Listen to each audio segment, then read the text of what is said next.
warahmatullahi wabarakatuh. Selamat siang. Jumpa dengan saya Suhardi, Humas Bandara Udara Beto Mari Bau-Bau. Bersama di samping kiri saya Bapak Kepala Bandara Udara Beto Mari Bau-Bau. Salam jumpa dengan saya Anas Labakara. Saya berdinas di Bandara Beto Ambari sudah kurang lebih 8 bulan. Perkembangan Bandara Beto Ambari selama 8 bulan ini cukup signifikan.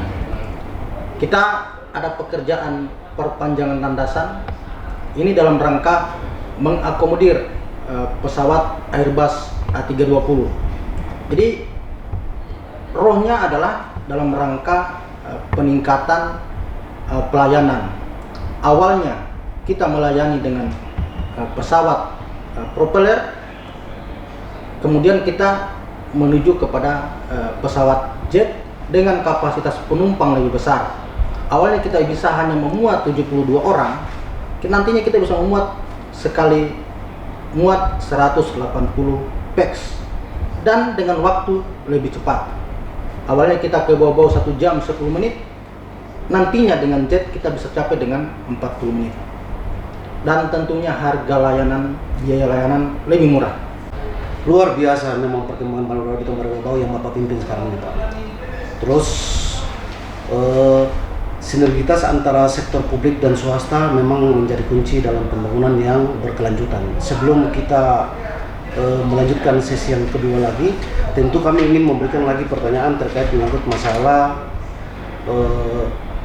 bagaimana kiat-kiat Bapak sebagai Kepala Bandara Beto Mari dalam mengembangkan penerbangan maskapai dari yang sekarang ini maskapai ATR72 seri 600 menjadi maskapai besar seperti Airbus A320. Silakan mungkin Pak bisa memberikan penjelasan. Terima kasih. Jadi terkait kiat itu tentunya kita tidak terlepas dari peran pemerintah daerah. Ini kita butuh kolaborasi karena bandara itu tidak bisa berdiri sendiri. Bandara ini hanya merupakan akses. Di mana konsumennya? Yang membutuhkan siapa? Yang membutuhkan adalah masyarakat di Bau-Bau dan sekitarnya. Bandara Bau-Bau ini punya potensi market cukup besar. 1 kota dan 7 kabupaten. Jadi kota Bau-Bau, Kabupaten Buton, Buton Utara, Buton Selatan, Buton Tengah, Muna sebagian, Muna Barat, kemudian Wakatobi. Market yang besar ini, jika layanan di Bandara Bau-Bau kita bisa setarakan atau menyamai layanan yang ada di Kota Kendari, saya yakin maka peningkatan jumlah yang kita layani ataupun jumlah penumpang di Bandara Beto Ambari Bau-Bau ini akan meningkat signifikan. Sekarang kan yang jadi masalah adalah sudah kapasitas layanan kecil, masuknya pesawatnya kecil, yang bisa diangkut kecil, kemudian harganya cukup mahal. Dengan jam terbang ke Makassar hanya 1 jam 10 menit, harganya 1.700.000. Ya. Sementara jika ini kita konversi ke jet, bisa harganya itu menjadi 800.000.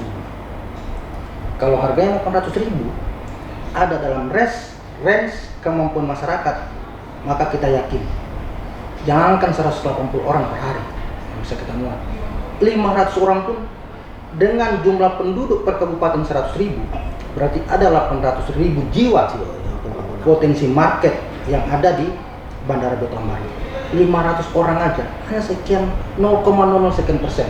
Jadi saya yakin jumlah penumpang di Bandara Beto Ambari pasti akan meningkat signifikan jika layanannya kita masuk ke Airbus. Sekarang kendalanya tinggal di prasarana. Maksudnya adalah landasannya kompatibel enggak dengan target pesawat. Kalau marketnya sudah terbentuk, Pak. Kota Bau-Bau yang sudah berusia 480 tahun, yang saat ini bandaranya hanya dilayani, didarati dengan pesawat ATR72, sudah saatnya Bandara Beto Ambari didarati dengan pesawat Airbus A320. Saya sampaikan, sudah saatnya. Usia kota Bau-Bau sudah 480 tahun. Baik. Ini sudah saatnya. Baik Pak. Ini Bapak menginginkan agar pelayanan penerbangan ini sekarang menggunakan pesawat Airbus A320 ya.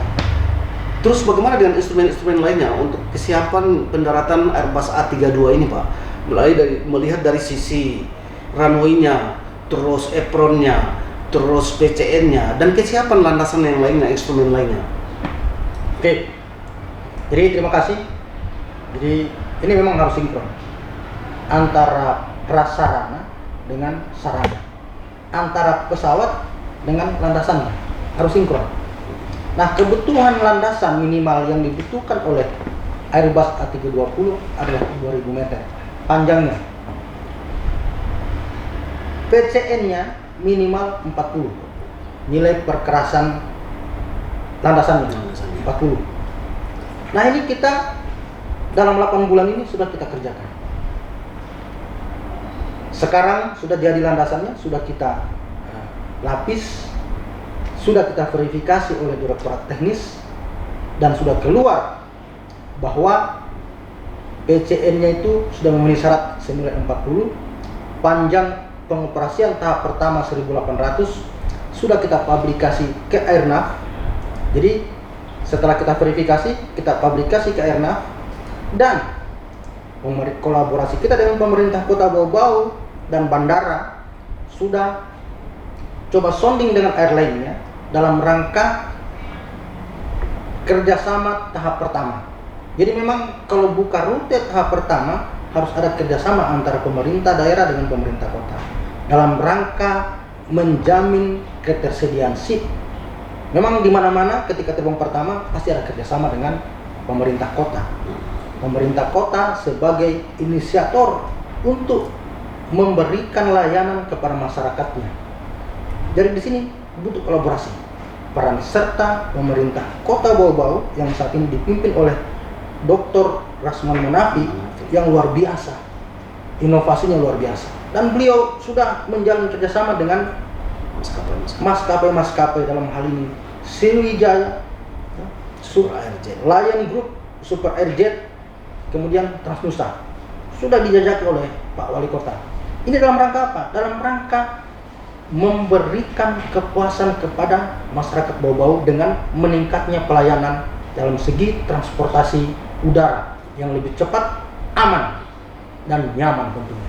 Ya. Terima kasih Pak Kabandara atas penjelasannya, dan memang padat, singkat, dan berisi. Dan satu lagi pertanyaan Pak yang mungkin akan kami sampaikan pada sesi ini, bahwa ini kan untuk peningkatan penerbangan di Kota Bau-Bau, terusnya di Bandara Beto Ambari Bau-Bau ini kan ada terkendala ya. Terkendala menyangkut masalah pembebasan lahan, ada yang mengklaim lahan di bandara udara. Bagaimana Bapak mengantisipasi semua itu Pak? Terkait menyangkut masalah klaim-klaim lahan bandara yang memang sudah masuk dalam wilayah penguasaan Kementerian Perhubungan Udara ini Pak. Mungkin Bapak bisa memberikan penjelasan sedikit Pak terkait ini. Oke, terima kasih. Jadi kalau terkait lahan itu memang di mana ada kegiatan pasti ada sedikit-sedikit kendala.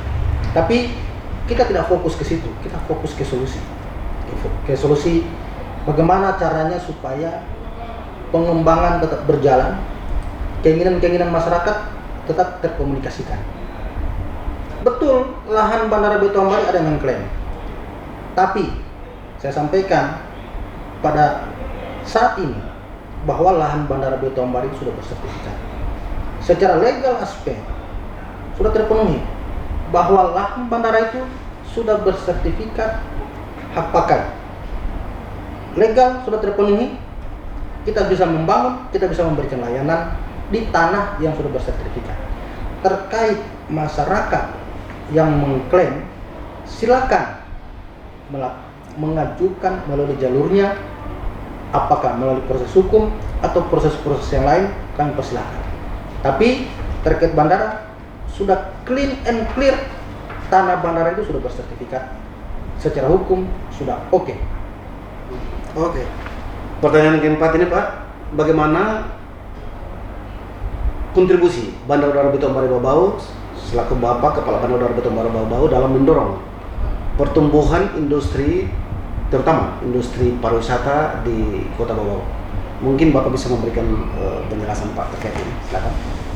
Jadi kontribusi kita Bandara Beto Ambari untuk meningkatkan pariwisata adalah meningkatkan pelayanan. Jadi kita yakin nantinya kalau masuk Airbus maka biaya layanan itu menjadi kecil. Dengan biayanya menjadi rendah, terjangkau, maka aktivitas ekonomi lainnya bisa meningkat. Contoh pariwisata. Dengan nanti bisa masuk Airbus 40 menit terbangnya, harganya 800.000, berarti 1.600.000 sudah bisa PP. Itu sudah sangat terjangkau dibandingkan saat ini butuh 3.400.000 PP. Sudah jauh turun harganya. Jadi kontribusi kita adalah meningkatkan layanan.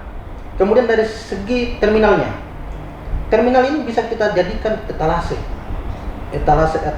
untuk usaha menengah dan UMKM Kota Bau-Bau, bisa dijadikan etalase.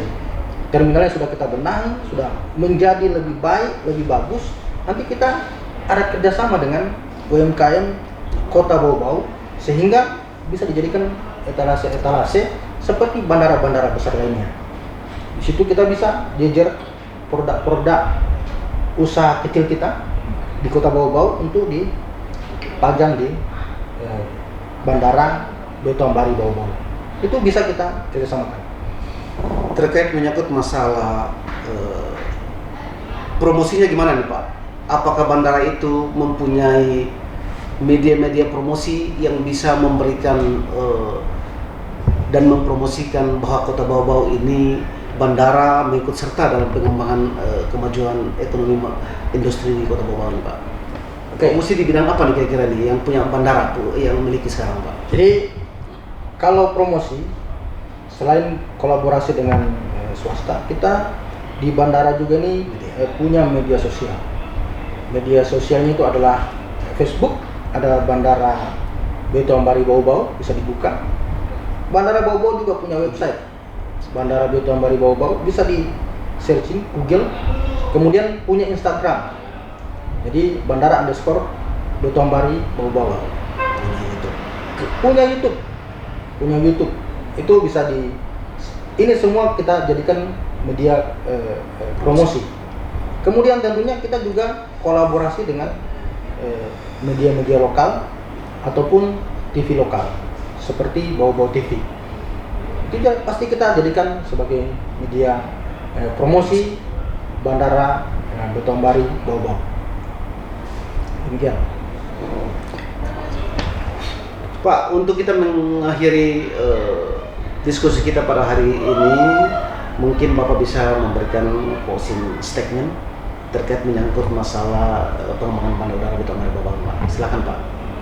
Oke, terima kasih. Jadi kepada seluruh masyarakat Kota Bau-Bau, mari kita dukung bandara untuk menjadi lebih baik dengan selalu menggunakan transportasi udara dalam berbagai aktivitas mobilisasinya.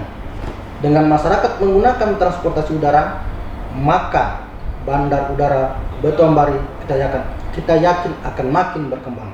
Demikian. Assalamualaikum warahmatullahi wabarakatuh.